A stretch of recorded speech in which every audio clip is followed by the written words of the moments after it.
খেয়ে নিই।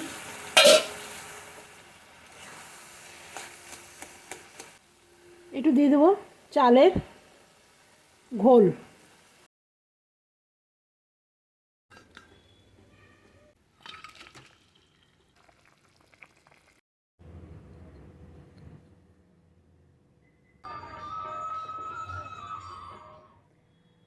Welcome back to my channel. আশা করি আপনারা সকলে খুব ভালো আছেন, আমিও খুব ভালো আছি। আজকে হলো অম্বুবাচী।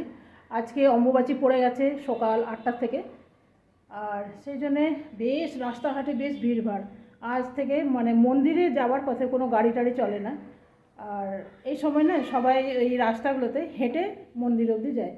মন্দিরে কীর্তন টীর্তন হয়, এর আগে আমি অনেক ব্লগে দেখেছি। তো যে গরম না, আমি পরপর 2-3 বার গেছি। তো জানি না, এইবার বনি বলছিল যাওয়ার জন্যে, যেতে পারি, যদি পারি যাই তাহলে আপনাদের সাথে শেয়ার করব। আর আমাদের ঘরে যে কালো বিড়ালটাকে আপনারা এর আগে দেখলেন না, ওই বিড়ালটা বাচ্চা দিয়েছে 4খানা। আগের বারে বাচ্চাগুলো যে মরে গেল, আপনারা যারা আমার ডেলি ব্লগ দেখেন তারা বুঝতে পারবেন। এর আগে 6টা বাচ্চা দিয়েছিল, জানেন, 6টাই মারা গেল। এখন দিয়েছে 4খানা। আপনাকে আমি দেখাই।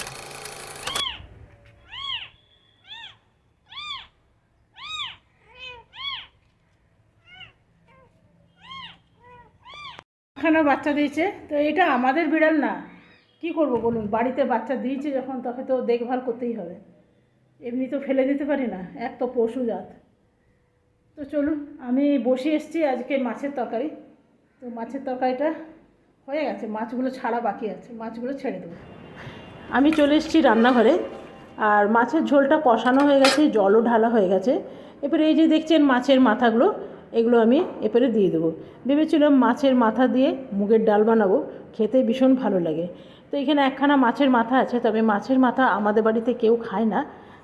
ঋষি একটু পছন্দ করে, কিন্তু যেহেতু টুকরো করা হয়ে গেছিলো, ভেবেছিলাম মুগের ডাল বানাবো, সেই জন্য টুকরো করে দিয়েছিলাম। তো মুগের ডালটা আবার বেশ ভালো লাগে।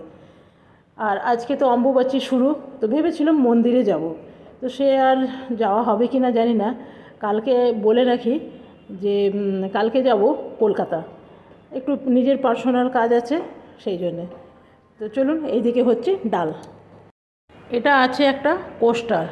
কোস্টারটা একদম কাঠের ছিল, তো এটা ঋষি রং করে দিয়েছে। কাঠেরটা একদম কালো কালো হয়ে গেছিলো, খুব সুন্দর রং করে দিয়ে একটা এঁকে দিয়েছে পাখি। তবে পাখির ঠ্যাংটা হয়ে গেছে একদম পাতলা, পেছন দিকটা এমনি প্লেনই রেখেছে, কেন জলে গ্লাসে ঢাকা থাকবে না, আবার কালো কালো হয়ে যেতে পারে। তো ঋষির কাছে নিয়ে যায়, যদি ঠ্যাংটা ঠিক করে দিতে পারে। তো এই যে ঋষির ঘরে এসি চলছে, এই জন্য ঘরটা বন্ধ রেখেছে। তো ঋষিকে বললাম এর ঠ্যাংটা পাতলা পাতলা হয়ে গেছে, যেন ঠিক করে দেয়। তো ঋষির একটা পেন আছে, পেন্টিং পেন, ওই দিয়েই ঋষি ঠিক করে দিচ্ছে। ঋষি মাঝে মাঝে আঁকা টাকাগুলো করে, ভালোই লাগে। তবে বনিও আঁকে, ঋষিও আঁকে।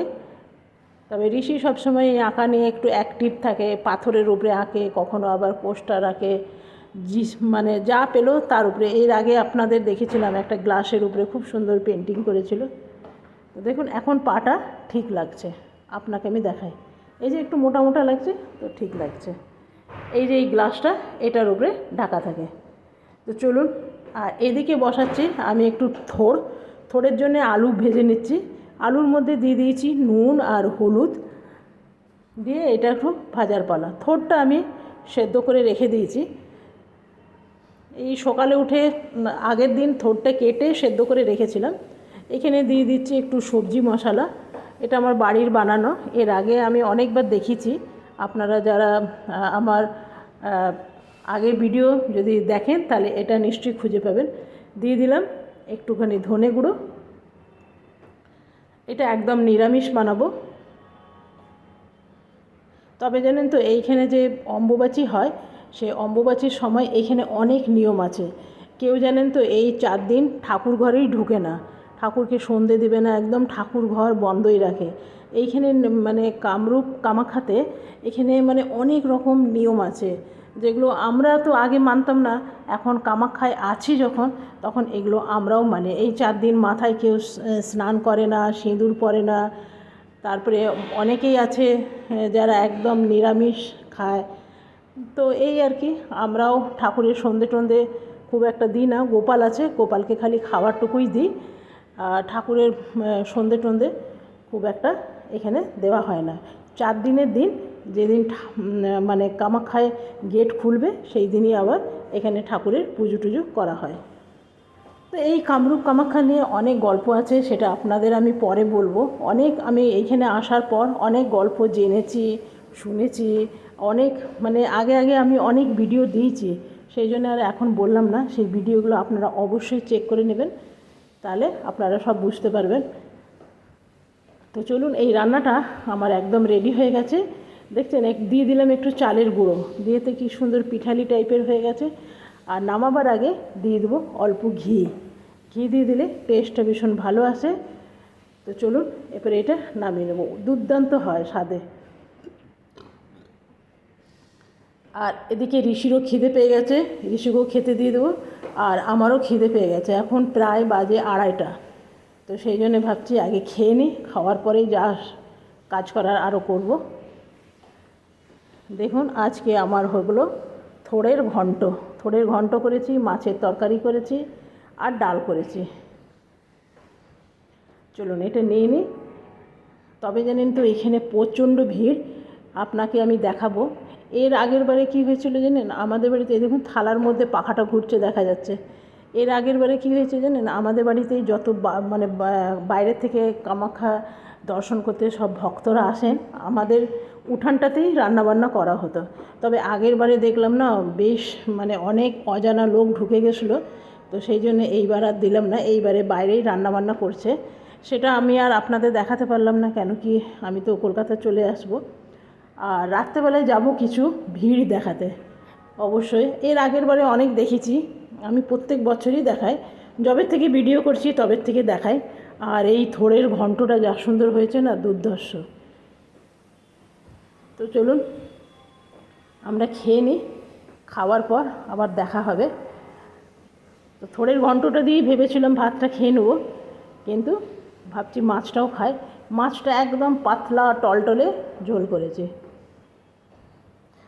আর এদিকে দেখুন, বিড়ালটাকে খেতে দিয়েছি, কিন্তু বিড়ালটা মাছ দিলাম, ভাত দিলাম, খাবে না। যবের থেকে মানে বাচ্চা দিয়েছে তবে থেকে কী জানি কেন খাওয়া দাওয়া বন্ধ হয়ে গেছে, একদম খেতে চাইছে না। কি করব বুঝতে পারছি না। 4খানা বাচ্চা দিয়েছে, আগের বার দিয়েছিল 6খানা বাচ্চা। তো চলুন পরে আপনাদের সাথে আবার দেখা হবে। গুড ইভিনিং, এখন বাজে সন্ধে না বাবা, আর 8:30। তো 8:30টার সময় আবার আমি শুরু করলাম। আর এই দিকে চলছে আমাদের খেলা। তো আপনাদের বলেছিলাম না যে অম্বুবাচীর একটু ভিড় ভাড় আপনাদের দেখাবো। তো চলুন দেখে নিয়ে আসি। আর এদিকে ঋষিও তৈরি হয়ে গেছে, ঋষিকে বললাম চল একটু যাই, চল রে নিয়ে নিস 40-50 টাকা, খালি হাতে যাওয়া ঠিক নয়। ফুচকা যদি খাই, 20টা টাকা খুচরো নিলাম, যদি ফুচকা খাই।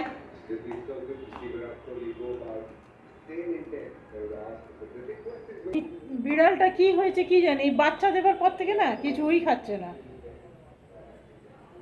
আগেবারে 6-6টা বাচ্চা মরে গেল, বিড়ালটাও বাঁচবো না করে বিড়ালটা বাঁচলো। রাজু এটা কি করব,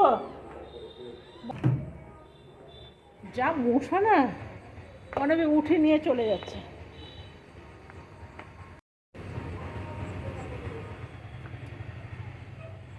এই দেখুন আমাদের রবার্ট গাছটা কি সুন্দর বাচ্চা আমার। আর এই কারি পাতা গাছটার জন্য না এইখানটা অন্ধকার হয়ে গেছে, আগে লাইট হতো। অম্বুবাচীর সময় অনেক ভক্তরা বাইরের থেকে আসে, তখন পুরো কামরূপ কামাখ্যা সবাই যে যেখানে পারে না সে সেখানে খাওয়ায়। তো আগের বারে আমাদের বাড়িতে এই রান্নাবান্না হয়েছিল, কিন্তু কি হয়েছিল জানেন, অনেক বাইরের থেকে অজানা লোকেরা ঢুকে গেছিলো। তো সেই জন্যে ভয়ই করলো, তো সেই জন্যে এইবার আর দিলাম না। তো বললাম বাইরেই করতে। তো চলুন আপনাদের একটু ভিড় ভাড় দেখে নিয়ে আসি, প্রচণ্ড ভিড়। আর এই ভিড়ে আওয়াজ কিছু শোনা যাবে না। এই শাড়িগুলো দেখুন কি সুন্দর, পাশেই একটা দোকান আছে, একদম আমাদের গেটের পাশে একটা দোকান আছে। আর এই সময় কোনো রকম ঠেলা ফুচকাওয়ালা,